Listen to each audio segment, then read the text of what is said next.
신경 2강입니다. 이 시대에도 신경은 여전히 유효한 지도인가? 라는 것에 대해서 살펴보고자 합니다.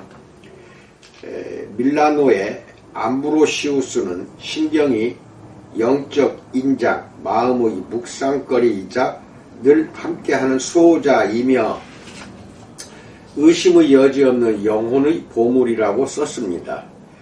신경은 신앙의 비옥한 목초지를 에워싸고 보호하는 울타리요, 믿음의 삶을 지탱하는 생명수 우물을 지키는 울타리입니다. 우리는 닫힌 보물상자와 같은 신경을 열고 안을 살펴보라는 초청을 받습니다. 그러나 신앙을 갖고 처음 몇 달간 나는 울타리와 우물을 혼동하고 신경들의 독특한 장르를 이해하지 못해서 번번이 요점을 놓쳤습니다. 신경은 주로 그리스도인들의 공동 신앙 고백으로 예부터 개별 신자들과 기독교 공동체의 생명, 목적, 방향을 부여한, 그리고 지금도 부여하는 실제관을 제시합니다. 우리는 신경을 낭송할 때 세 가지 일을 합니다. 첫째, 기독교 신앙의 근저에 있는 큰 그림을 떠올립니다. 큰 그림은 나의 세계와 삶을 이해하는 데 도움이 됩니다.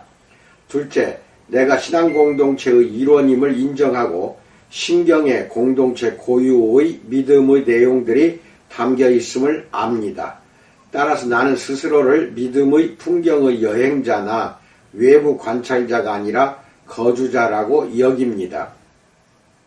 셋째, 기독교를 받아들이면서 신앙을 이해하는 현재 수준의 가치기를 거부하고 아직 만나지 못한 것을 기꺼이 발견하고 탐험하겠다고 선언합니다. 이처럼 신경에는 열망과 초대가 담겨 있고 우리가 그 개별 주제들을 탐험하고 그 주제들을 아우르는 더 큰 실제를 발견하도록 틀을 제공합니다.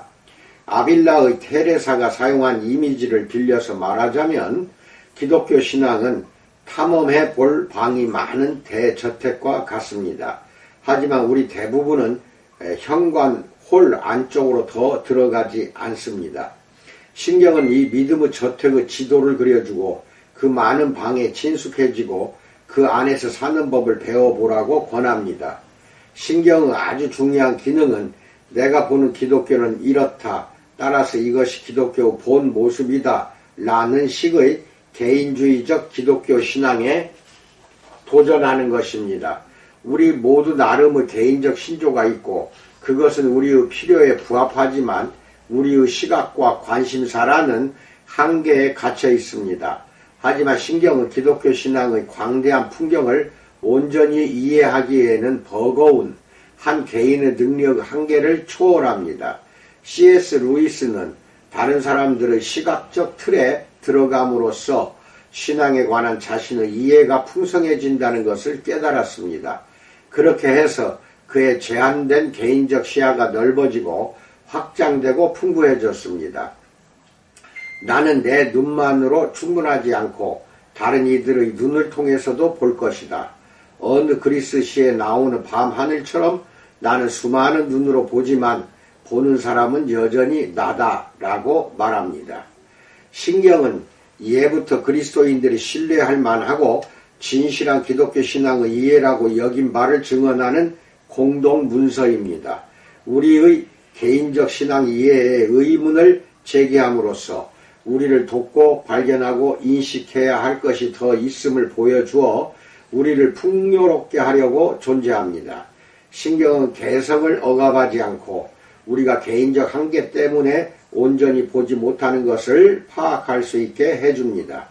그래서 적절성의 마음을 빼앗긴 교회가 잊었던 일처리 방법을 다시 배우고 잃었던 태도를 되찾아 풍요로운 과거의 메아리를 울리게 하여 현재를 풍성하게 만들도록 돕습니다. 하지만 어떤 이들은 신경이 거추장스럽고 관료주의적으로 보이며 기독교 신앙이 상상력을 자극하는 힘을 담지 못하고 실존적으로는 아무런 역할도 하지 않는 신조들의 목록으로만 이루어진 것처럼 제시한다고 우려합니다. 우리는 신경보다 기독교를 더 잘 소개할 수 있지 않을까요? 어쩌면 아예 신경이 없어도 되지 않을까요? 따지고 보면 세계 주요 종교들도 다 신경이 없습니다. 유대교나 이슬람 같은 일신교에도 없습니다. 게다가 신경들은 불완전해 보입니다. 성경을 언급하지도 않고 삶의 의미에 대해 심오한 통찰을 제공하지도 않습니다. 기관의 따분한 정책 문서처럼 보이기도 하고 기독교 신자가 예수 그리스도와 맺는 강렬하고 깊이 있는 관계를 생생하게 포착하지도 못합니다. 첫 번째, 오늘날에도 신경이 필요할까에 대해서 알아봅니다. 그러면 우리는 신경 없이 지낼 수 있을까요? 신경을 더 이상 사용하지도 않는다면 정확히 무엇을 이룰까요? 우리가 해야 할 일은 하나님을 사랑하고 세상에서 진정성 있는 그리스도인 삶을 살아내려고 최선을 다하는 것이 전부가 아닐까요? 어떤 이들이 교리 없는 기독교, 즉 지루한 신학 언어로 구성된 신앙이 아니라 깊은 인격과 사랑의 활동들로 이루어진 신앙을 갈망하는 이유를 우리는 쉽게 이해할 수 있습니다. 하지만 기독교의 제자도는 우리의 모든 능력에 관여하고 요구합니다. 내 마음을 다하고 목숨을 다하고 뜻을 다하고 힘을 다하여 주 너의 하나님을 사랑하라. 마가복음 12장 30절 말씀입니다. 제자도는 우리의 신앙에 대해 생각하라고 요구합니다. 신학이 생겨난 이유는 우리가 이성적 피조물이고 할 수 있는 한 실제를 가장 잘 설명해야 한다는 도덕적, 지적 부담을 느끼기 때문입니다. 교리 없는 기독교를 요구하는 것은 신앙의 문제에 우리의 지성을 사용하지 말라는 조악한 금지 명령과 다름이 없습니다. 기독교의 신경은 예수 그리스도의 인격과 개인적으로 만나고 관계를 이어가면서 자연스레 따라온 결과입니다. 우리는 그리스도에 대한 복음서의 기록에 끌리고 우리 내면 깊은 곳에 있는 그 무엇이 그분께 감복하는 것을 발견합니다. 하지만 우리는 우리가 발견한 것이 무엇인지 정확한 말로 표현하려고 시도해야 하고 다른 이들이 발견한 내용이 어떻게 우리의 경험과 이해를 더 풍성하게 하는지 물어야 합니다. 신경은 그리스도인들이 예부터 자신들의 신앙을 지적으로 만족스럽게 요약해 놓았다고 본 증언이며 신앙 여정에서 우리를 이끌고 풍요롭게 해주기 위해 존재합니다. 이 점을 분명히 하기 위해 복음서에서 신경의 필요 없음을 주장하는 듯한 사건을 생각해 봅시다. 예수 그리스도께서 갈릴리 바다 해변에서 만난 어부 베드로와 안드레를 부르신 복음서의 기록 마가복음 1장 16절로 20절 보세요. 기록에는 신경이나 신앙의 공식 진술이 전혀 등장하지 않습니다. 예수 그리스도는 그들에게 아주 단순한 말씀을 하십니다. 나를 따라오너라. 그리스도가 도무지 존경하지 않을 수 없는 인물임을 깨달은 첫 제자들은 유일한 생계 수단이던 그물을 던져두고 이 이상한 인물을 따라갔습니다. 그들은 그분이 참으로 특별한 존재임을 알아보았지만 그분의 실체를 제대로 이해하지 못한 채 그분에게 자신을 온전히 맡겼습니다. 첫 제자들은 신경을 의무적으로 낭송해야만 그리스도를 따를 수 있었던 것이 아닙니다. 그러니 만약 신앙의 핵심이 자신을 예수 그리스도께 맡기는 것이라면 그 일을 복잡하게 만들 필요가 있을까요? 당연히 나올 법한 질문입니다. 하지만 여기서 인식해야 할 것이 있습니다. 베드로와 안드레의 신앙 여정은 갈릴리 해변에서 시작했지만 거기서 끝나지 않았다는 사실입니다. 복음서를 읽어 나가다 보면 제자들이 그리스도의 정체성과 중요성을 점차 이해하면서 신앙이 깊어지고 단단해지는 것을 알 수 있습니다. 처음에 그들은 그분을 신뢰합니다. 이 인격적 신뢰는 시간이 지나면서 그분에 대해 믿는 내용들로 보완됩니다. 그러나 대체되지는 않습니다. 예수 그리스도는 이스라엘의 이야기에서 어떤 자리를 차지할까요? 그분은 무엇이 그렇게 특별했을까요? 그분을 따르는 일에는 어떤 결과가 따라왔을까요?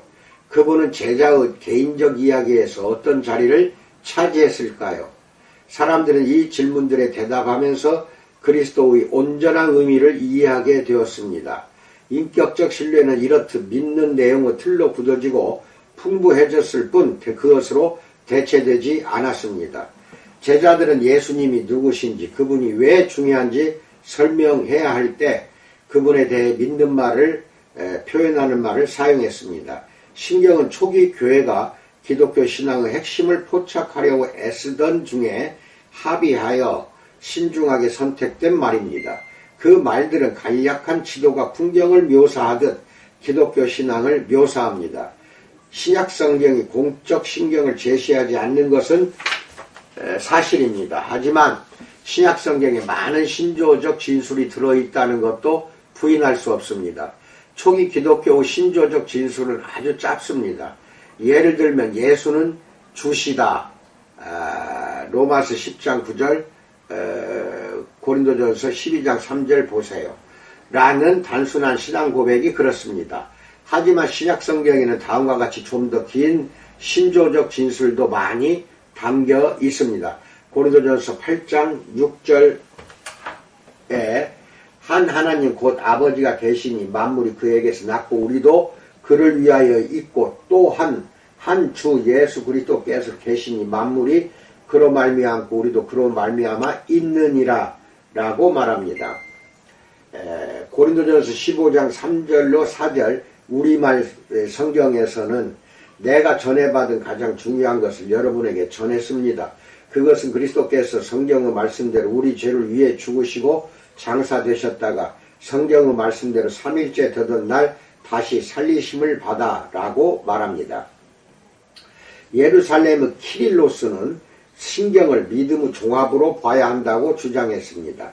신경은 방금 언급한 것 같은 성경의 핵심 주제들을 한데 모으고 그것을 하나의 일관된 전체로 엮어냄으로써 신앙의 가르침을 총체적으로 제시하기 위한 것이었습니다. 하지만 많은 이들이 여전히 신경을 의심합니다. 신경의 언어는 매력적이지 않고 그 개념들이 사람들을 본질과 멀어지게 만든다고 봅니다. 오늘날의 기독교는 신경보다 더 세상 사람들을 환영하고 인정하는 신용의 매개체가 필요한 것 아닌가요? 확장 과정에 있던 첫 몇 세기 동안 신경 없이도 기독교는 완벽하게 유지되었습니다. 그렇다면 지금은 왜 신경이 필요한가요? 이 또한 매우 정당한 주장입니다. 역사적으로 그리스도인들은 교회의 첫 3세기 동안 어떤 공식 신경도 없이 잘 꾸려갔습니다. 하지만 그것은 그들이 믿는 바에 관심이 없어서가 아니라 당대의 정치 상황 때문에 한자리에서 만나 기독교 세계 전역에 걸친 신앙의 보편적 공적 규범을 합의할 수 없었기 때문입니다. 기독교는 놀라운 속도로 로마 제국 전역에 퍼져나갔지만 여전히 불법 종교로 남아있었고 공적 모임을 금지했습니다. 그러다가 로마 황제 콘스탄티누스가 313년에 기독교로 개종하면서 모든 것이 달라졌습니다.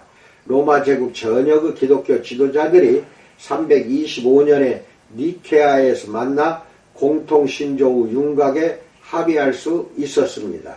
그런데 니케아 공의회 이전에도 개별 그리스도인들과 기독교 회중들은 기독교 신앙의 기본을 요약한 몇 가지 문서를 만들어냈습니다.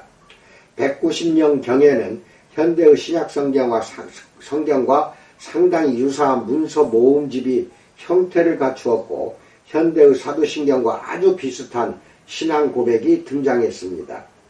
이 텍스트 모음집과 신앙 고백은 개별 회중들이 사용했고 주로 제국 변방을 넘나들던 그리스도인들을 통해 퍼져나갔습니다. 알렉산드리아, 안디옥, 로마 같은 로마 제국의 대도시 기독교 공동체 지도자들은 신앙을 가르치는 그들만의 고유한 방법들을 개발하여 여러 신경의 원형을 만들었습니다. 로마에서 쓰이던 자료가 특히 중요했는데 제국의 수도, 영원한 도시라는 지위 때문이었습니다. 사도신경은 회신자들이 세례받을 때 신앙고백의 문구로 처음 쓰였습니다. 초대교회는 개종자들이 세례를 받는 일의 중요성을 세례입니다. 세례를 받는 일의 중요성을 대단히 강조했습니다. 믿게 된 지 얼마 안 된 이들은 사순절 기간에 기독교 신앙이 무엇인지 가르침을 받았습니다. 그들이 신앙의 기본을 숙지하면 사도신경을 함께 암송했는데 그것은 그들이 믿고 이제 이해하게 된 신앙을 공적으로 함께 증언하는 일이었습니다. 그들의 믿음은 이해가 더해지면서 매우 강해졌습니다. 회신자들은 교회가 주와 구주 부활을 기념하는 부활절에 성대한 의식과 기쁨 가운데 세례를 받았습니다. 그렇게 해서 신자는 자신이 죽음에서 생명으로 넘어왔음을 알리는 세례의 의미를 온전히 인식할 수 있었습니다. 로마서 6장 3절로 10절 보세요.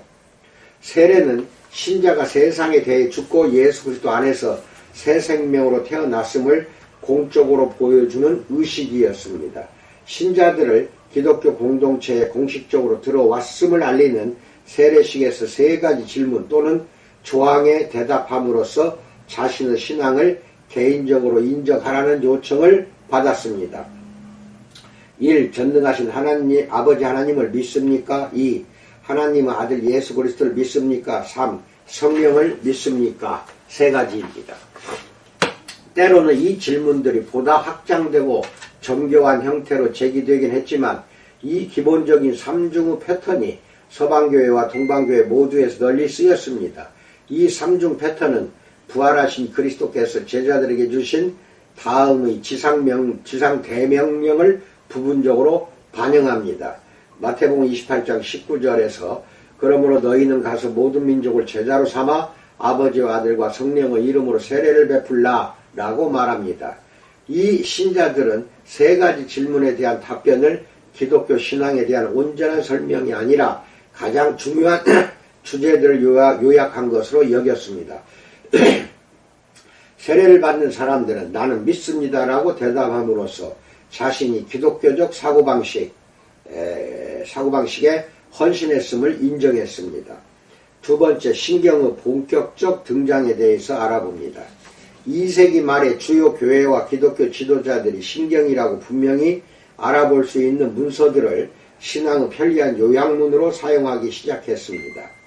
이 문서들은 점차 레귤레 피데이, 신앙규칙을 뜻하는 라틴어입니다. 레귤레 피데이로 알려졌습니다. 로마에서 활동하던 영향력 있는 기독교 신학자인 순교자 유스티누스는 165년에 체포되었습니다. 로마 총독 앞에서 재판을 받을 때 그는 전통적인 로마 신들에게 경배하거나 희생제물을 바치는 일을 거부했고 다음 말로 기독교 하나님에 대한 신앙을 선포했습니다. 우리는 그리스도인들의 하나님을 섬깁니다. 그분은 처음부터 한 분이시고 보이는 세계와 보이지 않는 세계 모두를 만드시고 조성하셨습니다. 우리는 하나님의 아들 주 예수 그리스도를 섬깁니다. 그분이 구원의 사자이고 선한 원리들의 교사로서 인류와 함께 하시게 된 것은 선지자들이 미리 선포한 일입니다. 라고 말합니다. 신경을 암송하는 일은 로마 제국 시대까지 거슬러 올라가는 신실한 신자들의 공동체와 오늘날의 우리를 이어줍니다. 신경 암송은 신앙의 길을 따라가면서 세상의 원형 경기장 안에서 믿음의 경주를 하는 우리가 구름같이 허다한 증인들 히브리서 12장 1절에 둘러싸여 있음을 상기시킵니다. 신경은 세대를 넘어 신앙을 전수하는 일의 중요성을 상기시키고 한 세대는 자신의 믿음을 표현하고 북돋우는 데 유용했던 말, 개념, 실천, 이미지들을 다음 세대에 가르치면서 신앙을 전수합니다. 이 신앙 규칙들 중에서 가장 중요한 것 중 하나가 사도신경 또는 사도신조라고 알려져 있습니다. 사도신경에 포함된 자료가 신약성경에 뿌리를 둔다는 점에서 볼 때 사도신경이 참으로 사도의 것임을 의심할 수 없습니다. 사도신경은 세 가지 중요한 기능을 담당했습니다. 첫째, 공유된 신앙 진술이었습니다. 공적 예배 시간마다 계속 반복하여 쉽게 암기할 수 있어서 새로운 그리스도인들이 예수 그리스도에 대한 신앙을 요약하고 고백할 수 있었습니다. 둘째, 사도신경은 전도와 가르침의 대단히 유용한 도구로서 설교 등에서 추가로 다루거나 탐구할 신앙의 기본 주제들의 개요를 제공했습니다.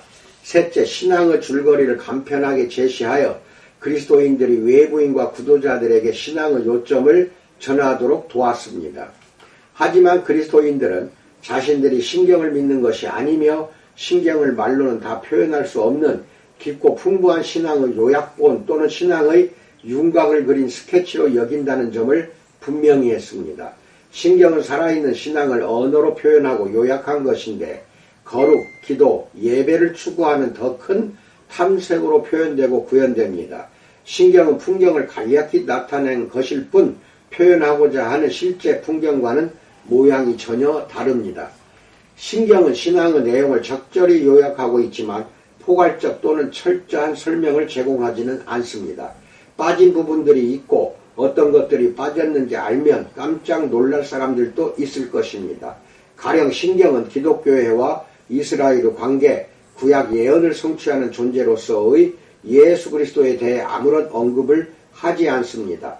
기독교가 이해하는 인간 본성이나 은총도 전혀 다루지 않습니다. 사도신경은 예수 그리스도의 신성에 대해 분명한 언급을 하지 않아서 니케아 신경이 이 부족한 부분을 바로잡고 있습니다. 성경처럼 기독교가 믿는 바의 출처이자 기준이 되는 것들에 대해서도 아무 언급이 없습니다. 앞장에서 성경을 읽고 우리 주위와 내면 세계를 이해하려 할 때 도움이 되는 신경의 기능을 4가지 방식으로 제시했습니다. 신경을 지도, 빛, 렌즈, 테피스트리로 생각하는 것이었습니다. 각 방법은 상상력을 발휘할 해석의 틀을 제공하고 우리는 그 틀을 통해 각자의 경험을 따져 그 진정한 의미를 탐색해 볼 수 있습니다. 기독교는 세계를 보고 이해하고 경험하는 새로운 방식을 제시하는데 그것은 종종 우리가 자연적으로 사물을 인식하고 그 의미를 평가하는 방식을 재조정해야 함을 의미합니다. 그러나 우리는 어디에서 사물을 바라보고 있습니까?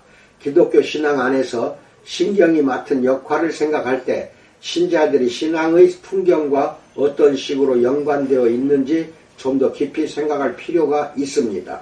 우리는 풍경을 벗어나 한참 위쪽에 서 있는가요? 아니면 우리 자신이 풍경의 일부인가요? 세 번째, 물리적 지도와 실존적 지도의 대화에 대해서 알아봅니다. 다시 한번 햇살이 비치는 대양에서 반짝이는 이국적인 열대의 섬을 상상해 봅시다.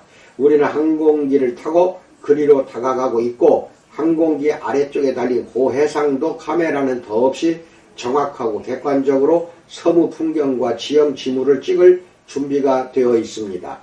항공기는 섬을 쭉 훑으면서 해변, 강, 산, 마을을 카메라에 담습니다. 모든 것의 위치를 정확히 포착합니다. 카메라는 비인격적이고 관여함 없이 섬의 풍경을 지켜보고 멀리서 섬의 물리적 특성들을 기록합니다. 이 사진들은 나중에 지도로 바뀌어 섬의 많은 지형 지물과 관심 지점의 정확한 위치를 보여줄 수 있습니다. 이 사진들은 섬의 여행자 안내서에 실릴 수도 있습니다. 하지만 이런 사진들은 그 섬에서 사는 것이 어떤지에 대해서는 말해주지 않습니다. 섬 풍경이 가진 물리적 특성들만 보여줄 뿐입니다. 사진들은 섬의 생활이 이루어지는 상황을 조명하지만 섬의 주민들이 행복한지 건강한지는 말해주지 않습니다. 인구 중심지는 보여주지만 섬 사람들이 직면한 도덕적 딜레마나 그들의 가장 깊은 실존적 관심사와 두려움 등은 보여주지 않습니다. 사진 속 사람들은 풍경의 대상일 뿐 선택을 내리고 어려움에 대처하고 더 나은 사람이 되려고 노력하는 살아있는 존재로는 보이지 않습니다. 신경을 기독교 신앙의 객관적이고 무심한 진술로 보는 견해가 바로 이와 같습니다. 이런 식의 이해는 학자, 외부자, 명목상 그리스도인들의 시각입니다. 기독교 신앙에 관심이 없고 참여도 하지 않는 사람, 그리스도인들이 믿는 바에 대해 학문적 관심은 있지만 의미의 그물망에는 걸려들지 않는 사람들의 시각입니다. 그런데 그 섬의 풍경에 접근하는 다른 방식이 있습니다. 섬의 물리적, 사회적 풍경에 속한 섬 주민의 시각으로 바라보는 것입니다. 항공기와 카메라는 특권적 시각을 제공합니다. 비인격적이고 무심한 관찰자들이 섬을 내려다보고 그 특성들을 조사합니다. 항공기 카메라의 시각은 전적으로 객관적이고 더없이 비인격적입니다. 동정과 사랑처럼 인간의 삶을 의미있게 만드는 인격적 특성은 찾아볼 수 없습니다. 하지만 섬 주민들은 그 풍경에 영향을 받습니다. 섬 안에서 그들은 항공기 카메라로는 볼 수 없는 진정한 윤리적 드라마를 펼쳐갑니다. 홍수, 지진, 기근은 먼 거리에서 무심하게 관찰되는 흥미로운 현상이 아니라 섬에 사는 사람들과 기타 생명체들의 생존에 영향을 미치고 삶을 변화시키는 사건입니다. 사람들은 자기 삶의 경험을 이해하려는 시도로 이야기를 만들어냅니다. 이 서사들은 우리의 경험을 연결된 전체로 구성하는 데 도움을 주고 우리에게 중요한 사람들과 사건들을 기억하게 해줍니다. 항공기 카메라는 완전히 객관적인 전망을 제공하지만 섬에서 벌어지는 일의 관점에서 보면 그것은 심각하게 부적절하고 표면적으로 볼 수 있는 것만 알려줍니다. 물리적 지도와 실존적 지도, 이 둘이 서로 대화를 해야 합니다. 사진과 이야기가 한데 모여 창의적으로 상호작용해야 합니다. 앞에서 우리는 조지 허버트가 기독교 신앙을 바라봄과 기독교 신앙을 통해서 바라봄이라는 중요한 구분을 하였던 것을 보았습니다. 항공기 카메라는 아래 풍경을 내려다보고 보이는 것을 물리적으로 묘사하는 무심한 관찰자입니다. 섬 주민은 사는 과정의 참여자이자 행위자이며 자신이 경험하는 바를 실존적으로 설명하고 이해하거나 바꿀 수 없는 일은 나름의 방식으로 대처하고 늘리고 펼 수 있는 것은 변화시키려 합니다. 이렇게 보면 섬 주민은 신앙의 풍경을 관찰할 뿐 아니라 창조합니다. 항공기 카메라는 이 여행자들이 다니는 길의 사진을 찍을 수 있지만 여행자들이 직접 오고 가면서 그 길을 만들어냈음을 말해주지는 못합니다. 이 두 시각은 사뭇 다릅니다. 하지만 둘 다 신경을 읽는 방식은 될 수 있습니다. 신경은 신앙에 대한 객관적이고 공적인 진술이지만 받아들이고 자기 것으로 삼는 일은 개인의 몫입니다. 신자는 신경을 해석하고 자신의 경험에다 그것을 적용합니다. 신경의 이 두 측면 사이에는 생산적이고 긍정적인 상호작용의 여지가 분명히 있고 우리는 각각의 강점을 귀하게 여기고 약점은 경계해야 합니다. 삶에 대한 두 가지 사고방식을 고찰하는 데 유용한 최고의 유비는 프리스턴 신학교 총장이 된 스코틀랜드 신학자 존 알렉산더 맥키가 제시한 것이 아닐까 싶습니다. 유명한 발코니와 길의 유비입니다. 네 번째, 발코니와 길에 대해서 알아봅니다. 1910년도에 맥키는 한동안 스페인에서 살았습니다. 그는 마드리드에서 스페인 사람들이 저녁 식사 후에 휴식을 취하는 모습을 지켜보다가 거리를 걸어가는 사람들과 도로 위로 높이 솟은 집들의 발코니에 앉아 아래의 부산한 장면을 내려다보는 사람들을 보았습니다. 맥키는 발코니에 앉은 사람들의 높은 위치 때문에 아래에서 자기 볼일을 보면서 걸어가는 사람들의 대화를 엿들을 수 있었다는 데 주목했습니다. 발코니 사람들은 아래 거리에서 벌어지는 생활에 함께하는 참여자가 아니라 구경꾼이었습니다. 맥키는 발코니와 길을 기독교 신앙에 대한 두 가지 다른 시각 또는 사고방식으로 보게 되었습니다. 발코니는 완벽한 구경꾼을 상징했고 그에게 삶과 우주는 언제까지나 연구와 명상의 대상입니다. 아래 거리의 삶은 안전하게 거리를 두고 사심없이 내려다볼 때 가장 잘 보입니다. 그는 진행되는 일을 지켜보지만 그 일은 그에게 영향을 미치지 않습니다. 발코니가 제공하는 것은 사물에 대한 객관적 시각이고 그로 인해 모든 주관적 적절성은 제거가 됩니다. 하지만 맥키는 신앙의 진정한 자리는 길 위라고 믿었습니다. 그곳에서 선택이 내려지고 결정이 수행됩니다. 여기서 신앙은 삶의 방식입니다. 무엇을 하고 어디서 방향을 바꾸고 어떻게 살아야 할지 결정을 내리는 일입니다. 발코니에 있는 사람들은 방관자고 길에 있는 사람들은 여행자입니다. 발코니 사람들은 아래에서 사람들이 다니는 광경을 지켜보면서 그들이 어디로 가고 무엇을 염려하며 길이 어디로 이어지는지 한가하게 추측합니다. 그러나 길에 있을 때에는 그런 질문들이 한가한 사변적 문제가 아닙니다. 길 위의 삶은 실제에 대한 직접적 경험을 포함합니다. 진리는 단지 생각할 대상이 아니라 실천할 그 무엇입니다. 발코니와 길이라는 틀은 여러 방식으로 도움이 됩니다. 무엇보다 이 틀은 신경을 읽는 전혀 다른 두 가지 방식에 주목합니다. 어떤 이들은 신경을 발코니의 관점에서 읽습니다. 이 견해에 따르면 신경은 기독교 신앙에 대한 객관적이고 초연한 요약이고 모든 인격적 참여나 관여는 원칙적으로 배제가 됩니다. 신경은 믿는 바에 대한 비인격적 진술이며 그리스도인들과 다른 신앙 공동체를 구분하고 구별해 줍니다. 외부인들은 초기 서양 인류학자들이 원주민 문화에 접근했던 것과 똑같은 방식으로 신경을 읽을 수 있습니다. 그저 호기심의 대상일 뿐이고 신자들이 얼마나 이상하게 살았는지 이해하려고 할 때만 그나마 진지하게 대합니다. 하지만 길의 시각에서는 신경이 아주 다르게 보입니다. 신경은 신뢰해야 할 핵심 신조들의 진술입니다. 신경은 어렵게 얻은 귀중한 여행 안내서이고 이미 그 길을 지나본 사람들의 지혜를 정제하여 뒤따라오는 이들에게 격려와 통찰을 전합니다. 신경은 길 가는 여행자들에게 하나의 틀을 제공하여 그들이 여행을 이해하고 개인적 경험을 정리하고 해석할 수 있게 하며 이 길이 정말 어딘가로 이어진다는 확신을 안겨줍니다. 이 두 시각의 차이는 우리가 나중에 다룰 고통의 문제에서 분명히 드러납니다.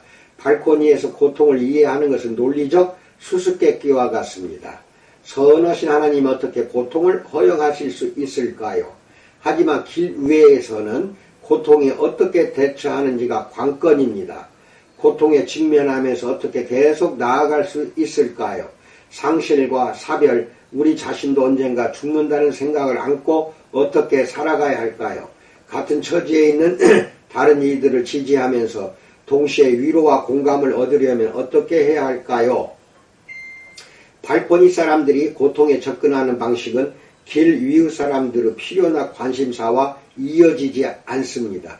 이 점을 가장 흥미롭게 보여주는 사례가 C.S. 루이스가 쓴 책들에 등장합니다.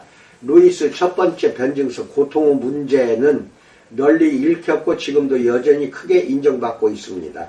하지만 그 책은 발코니의 관점을 취하고 있고 고통에 지나치게 지성적이고 초연한 태도를 보입니다. 루이스는 1960년에 아내가 암으로 죽은 후 길에서 충격적인 슬픔을 경험했습니다.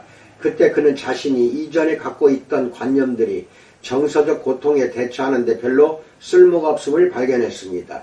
이후 루이스는 헤아려 본 슬픔을 썼는데 앞서 고통의 문제에서 제시한 것과는 아주 다른 접근 방식을 택했습니다. 루이스는 헤아려 본 슬픔에서 길 위의 관점을 제시했고 인생을 걸어가면서 상실을 경험하는 이들의 정서적 혼란을 온전하고 정직하게 다루었습니다. 이 사례는 수많은 사람들이 신학서적보다 그리스도인들의 정기를 더 유용하고 흥미롭게 여기는 이유를 설명하는 데 도움이 됩니다. 정기는 살아낸 삶의 이야기, 세상에서 믿음으로 사는 법을 알아내 조언과 지혜, 격려의 유산을 물려줄 수 있는 사람의 이야기를 들려줍니다. 나는 살면서 이런 문제들을 만났습니다. 그리고 여기 내게 유용했던 것들을 당신과 공유합니다. 당신에게도 도움이 되었으면 좋겠습니다. 신학서적들은 독자가 세상을 이해하게 해줍니다. 물론 그런 이해는 발코니를 위한 것입니다. 길 위에서는 여행의 동반자가 필요합니다. 우리보다 앞서 신앙의 풍경을 탐험한 사람들, 우리에게 그 길에서 얻은 지혜를 전해줄 수 있는 사람들 말입니다. 이 강의의 일부에서 우리는 신경의 기원과 목적을 생각해 보았고 이제 신앙의 기본을 제시한 신경의 내용을 다룰 준비가 되었습니다. 이 책 나머지 부분에서는 이 강의 나머지 부분에서는 신경의 개요를 따라 기독교 신앙의 핵심 요소들을 내일부터는 탐험할 것입니다. 이상입니다. 길 위에 서서 걸어가는 우리의 삶이 되었으면 좋겠습니다. 발코니 위에서만 있을 때에는 신앙의 삶을 다 살아낼 수가 없는데 신경이 길 위에 살아가는 우리의 삶에 큰 도움이 된다는 거, 이것을 잘 깨달으시기 바랍니다. 오늘 하루도 우리 주님 은혜 가운데서 잘 지내시기 바랍니다. 감사합니다.